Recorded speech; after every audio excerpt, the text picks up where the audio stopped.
Сәлем достар, сіздермен бірге Салтанат Құрманқызы сіздерге мен бүгін түйметақ ромашка гүлін тоқып үйрететін боламын. Алдымен қазір ең бірінші жұмыс жібінен мен мынандай 2 қабат жіп алдым. Жалпы осындай жіңішке жіп болатын болса, онда кішкене 2 қабат жіп жақсы негізінде. Егерде осындай қалыңдықта жіп болатын болса жақсы. Егерде мынандай жалғыз жіптен тоқитын болсаңыздар, онда кішкене петляларын көбейтетін боламыз. Оны қазір тоқу барысында айтамын.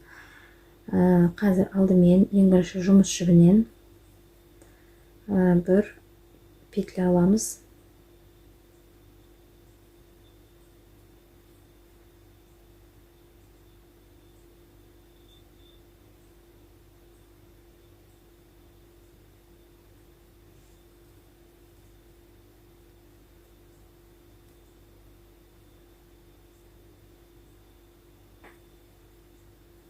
Бес воздушный петля жасаймыз. 1, 2, 3, 4, 5. 5 воздушный петля. Енді соединительный петля жасаймыз. Басындағы жіпке, басындағы петляға өткізіп, екеуінен бірге өткіземіз. Бұл бізде соединительный петля деп аталады. Енді ары қарай 3 воздушный петля көтереміз. 2, 3.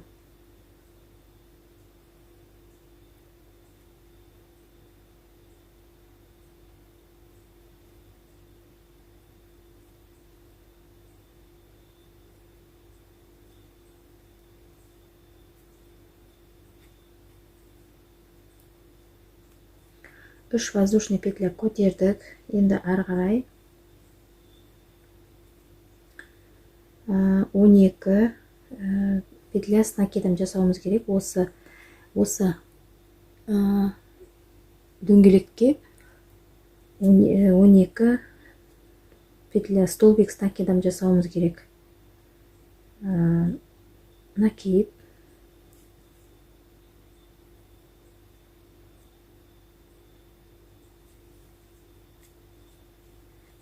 бір, 2,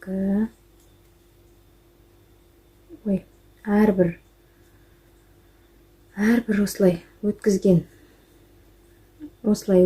әрбір накидтан кейін, накид жасағаннан кейін, петлядан кейін бір воздушный петля көтеріп отыруды ұмытпаймыз. Осы столбиктан кейін бір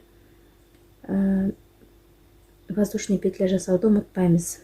Екінші столбик с накидом, воздушный петля.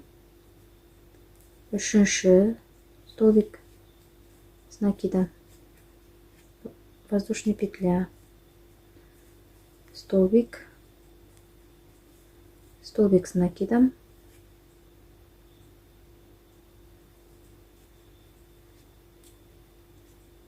воздушный петля, столбик с накидом, воздушная петля, столбик с накидом, воздушная петля, столбик с накидом, воздушная петля. Санаймыз қазір. 1, 2, 3, 4, 5, 6, 7, 8. 8 тоқыппыз столбик с накидом. Ары қарай кеттік.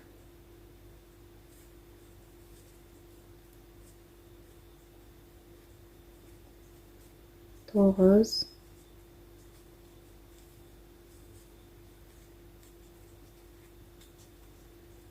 10,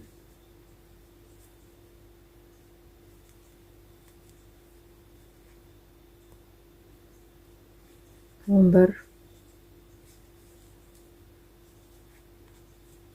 12, міне 12 тоқып шықтық. Енді мына жерден бағанағы бірінші петляға соединительный петля жасаймыз.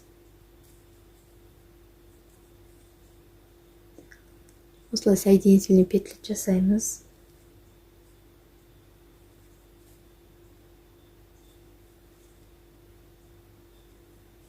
Ары қарай 3 воздушный петля жасаймыз.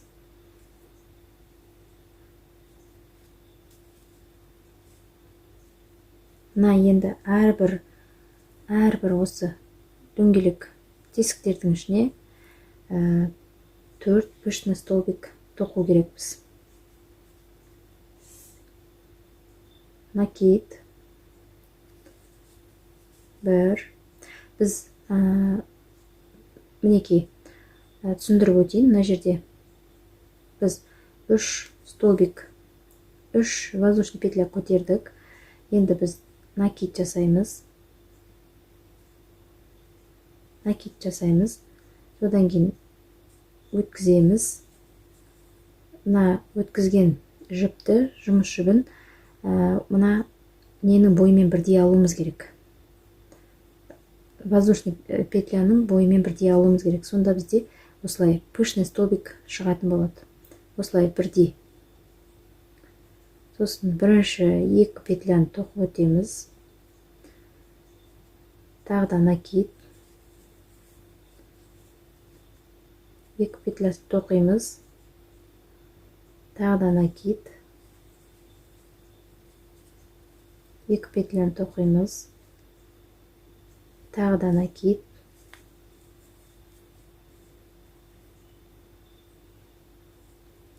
Мінекей 1, 2, 3, 4 пышный столбик жасадық. Мынау бізде бірінші тұрған ол воздушный петля біз алғашқы алған.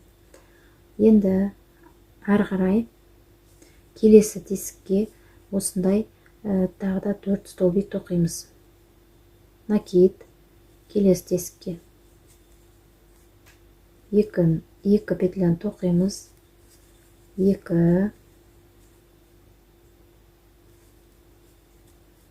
3,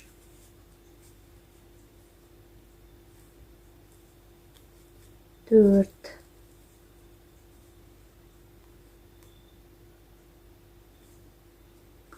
енді бізде крючогымызда 9 петля болуы керек. 1, 2, 3, 4, 5, 6, 7, 8, 9 петля шықты. Осыны енді біз аламыз да өткіземіз. Бекітеміз. Неге бізде пышный столбик шықты. Бекіттік.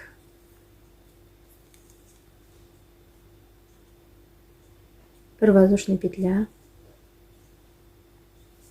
Ары қарай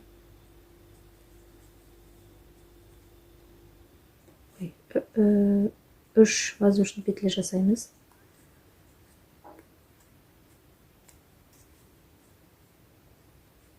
Тоқымамызды бекітеміз. Гүлімізді бекітеміз.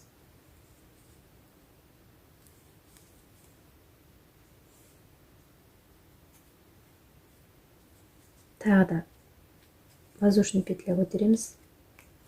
3. Накид келесі тесіктен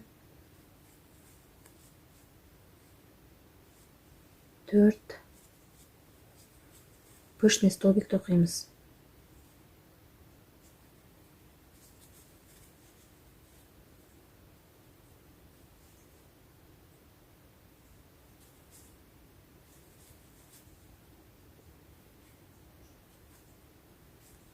Келесі тесіктен 4 пышный столбик тоқимыз.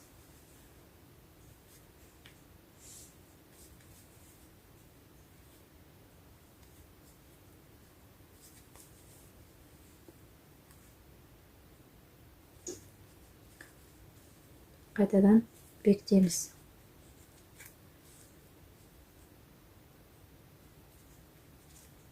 Бекіттік. гүлімізді.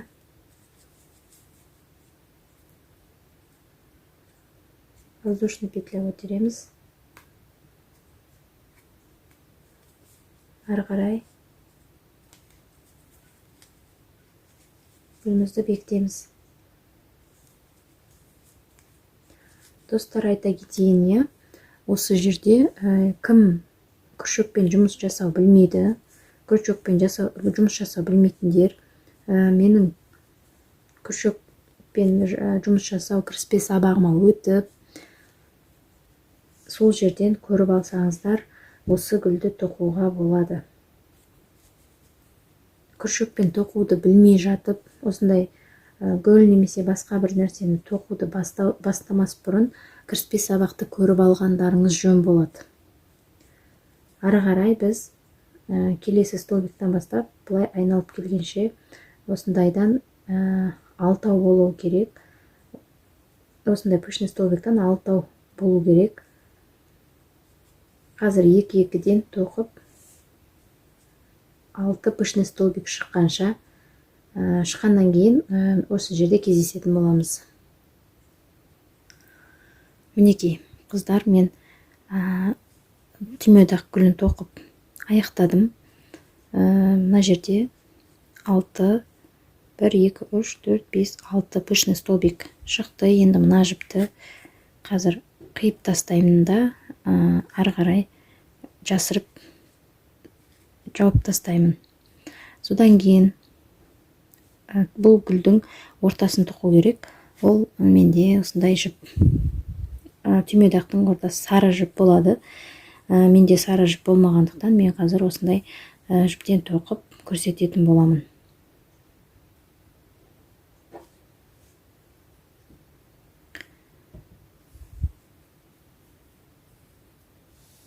Сары жіптен бір воздушный петля жасаймыз.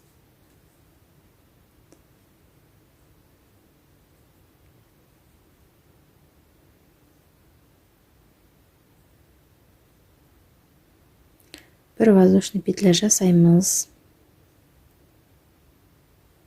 Бір столбик.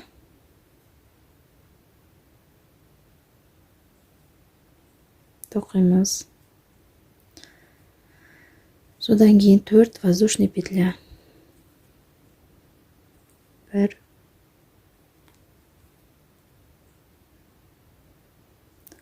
Бұл пышный столбик тоқыған кезде, осындай қалың жіптен тоқығанда күшті көрінеді.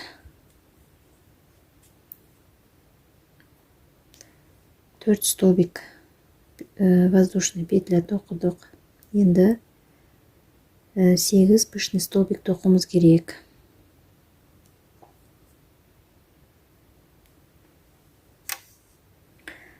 Мінекей 4 воздушный петля көтергеннен кейін мына жерден соединительный петля жасаймыз да.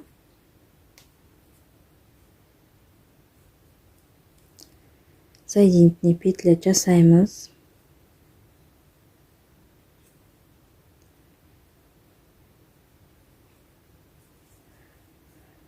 Ары қарай осы жерге 8 пышный столбик тоқимыз. Накид.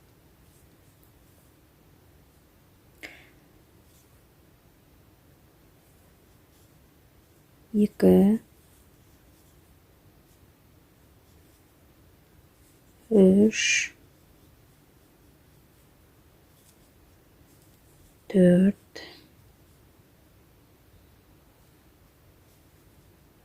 5.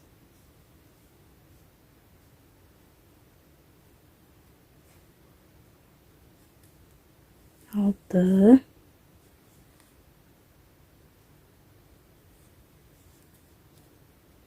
7.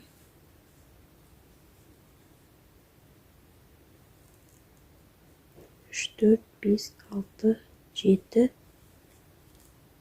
7, 8. 8.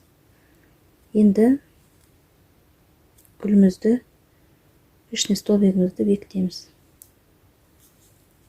Осы петляның барлығынан өткіземіз де бекітеміз.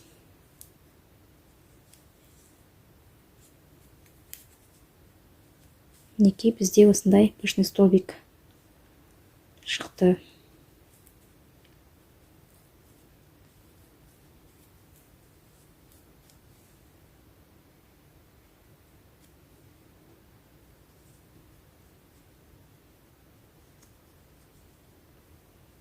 Бұны біз жаңағы ақ ромашканың үстіне қоямыз. Міне мен мына жіпті қиып алдым. Осылай бекітеміз де гүлді. Кішкене ұзынырақтау алдым, чтобы мынаған тігу үшін, тоқу үшін мына жерге өткізіп,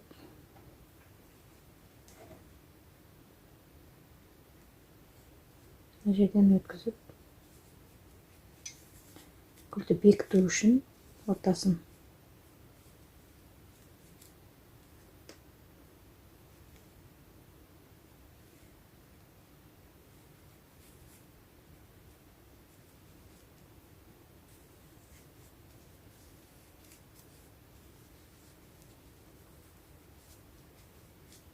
Осылайынан қазір бекітеміз.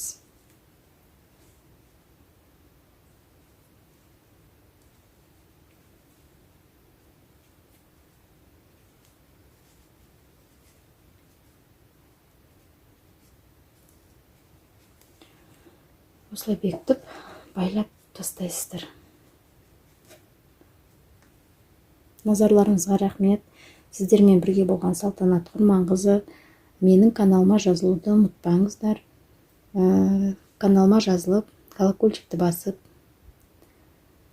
өздеріңізге жаңа видео шыққан кезде еске салатындай етіп сақтап алыңыздар.